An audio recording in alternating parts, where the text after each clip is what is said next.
Les gars, ce soir, le Real Madrid s'impose largement 5-0 contre Kairat Almaty, club kazakh quasiment inconnu de la scène européenne, dans ce deuxième match de la phase de groupe de la Ligue des Champions. Sur le papier, c'est une victoire nette, claire, indiscutable, un score qui fait plaisir. Mais attention, ne vous laissez pas avoir par le tableau d'affichage. Parce que moi, malgré le 5-0, malgré le triplé de Kylian Mbappé, malgré les bonnes entrées, je ressors de ce match partagé. Oui, satisfait de la victoire. Oui, heureux de voir des buts, mais profondément frustré et même inquiet par le contenu du match. Pourquoi? Parce que le Real Madrid, le plus grand club du monde, ne peut pas se permettre d'afficher un tel visage en première mi-temps face à une équipe de ce niveau. On parle du Real, un club qui incarne l'exigence, la grandeur, le prestige. Et ce soir, face à Kairat Almaty, une équipe qui n'a aucune expérience au haut niveau, qui n'a ni le talent ni la profondeur d'un grand club européen, le Real a concédé une occasion dès les 10 premières secondes.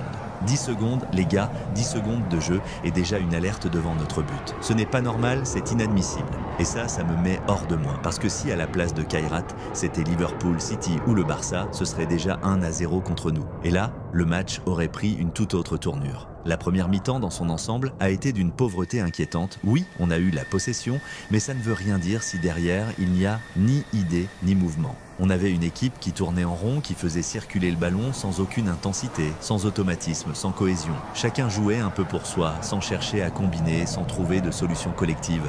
Et franchement, voir le Real Madrid incapable de créer du danger face à une équipe de ce niveau, c'est choquant. Et qu'est-ce qui nous débloque? Un penalty. Oui, un simple penalty provoqué par Mastantuono et transformé par Mbappé. Je le dis clairement, le Real Madrid ne peut pas s'en remettre à un penalty pour ouvrir le score contre un adversaire aussi faible.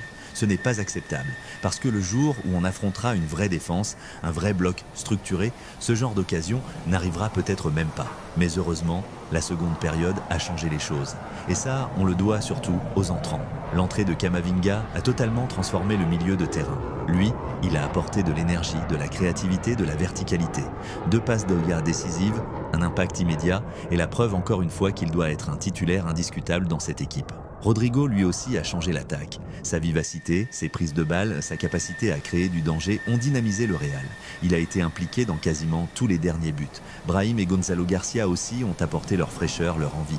Et puis Bellingham qui même sur une demi-heure donne une autre dimension au milieu, apporte du poids, de la présence. Et puis bien sûr, Kylian Mbappé. Il termine avec un triplé. C'est bien, c'est important, c'est ce qu'on attend d'un joueur de son standing. Mais soyons honnêtes, malgré ses 3 buts, il a encore énormément gâché. Mbappé aurait dû finir ce match avec 5 ou 6 buts, il s'est créé une tonne d'occasions, mais il a manqué de réalisme. Et à ce niveau-là, on ne peut pas se permettre de gaspiller autant. Contre une grande équipe, les occasions, tu n'en auras pas 10. Tu en auras 2, 3 maximum, et il faudra être clinique. Ce soir, Mbappé ne l'a pas été, et ce n'est pas la première fois. C'est un vrai axe de progression. Vinicius aussi doit être mentionné. Lui aussi a eu des opportunités, lui aussi aurait pu sortir de ce match avec au moins un but ou une passe décisive de plus. Mais encore une fois, trop de déchets dans le dernier geste. Et c'est ça qui est inquiétant. On ne peut pas toujours compter sur la faiblesse de l'adversaire pour s'en sortir. Au final, le score est large, la victoire est là, et c'est important pour la confiance et pour la suite de la compétition. Mais quand on gratte un peu, quand on regarde au-delà du tableau d'affichage, on voit les manques criants. Une première mi-temps indigne du Real Madrid. Une équipe sans plan clair, sans intensité, sans agressivité, une défense qui concède une occasion au bout de 10 secondes contre une équipe inconnue, des attaquants qui manquent de réalisme. Et surtout, une impression générale que ce Real joue en dessous de son niveau, en dessous de ce que l'écusson exige. Alors oui, savourons la victoire, mais ouvrons aussi les yeux. Ce Real-là, avec ce contenu-là, ne pourra pas battre Liverpool, City, le Bayern ou même le Barça. Si on veut aller chercher la Ligue des Champions, il faudra hausser drastiquement le niveau.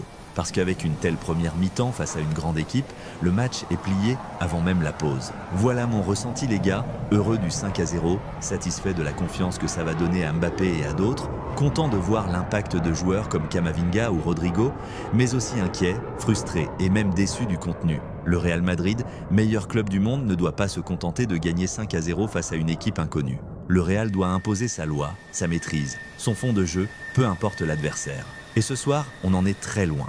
Voilà les gars, c'était mon débrief de ce Real Madrid. Kairat Almaty, une victoire 5-0, mais avec beaucoup de choses à dire derrière le score. Maintenant, j'ai envie d'avoir votre avis. Est-ce que vous êtes rassuré par cette victoire ou est-ce que, comme moi, vous restez un peu inquiet par le contenu? Est-ce que vous pensez que le Real Madrid peut aller loin en jouant comme ça ou qu'il va falloir hausser sérieusement le niveau? Et surtout, dites-moi dans les commentaires qui a été pour vous l'homme du match? Est-ce que c'est Mbappé avec son triplé? Est-ce que c'est Camavinga qui a complètement changé la rencontre? Ou alors Rodrigo qui a transformé l'attaque? J'ai vraiment envie de lire vos avis. Comme d'habitude les gars, si le débrief vous a plu, n'hésitez pas à liker la vidéo, à la partager et surtout à vous abonner pour ne rien rater parce que la saison est encore longue et ici on va débriefer tous les gros matchs du Real Madrid. Merci d'avoir regardé jusqu'au bout, prenez soin de vous et on se retrouve très vite pour un nouveau débrief. À la Madrid.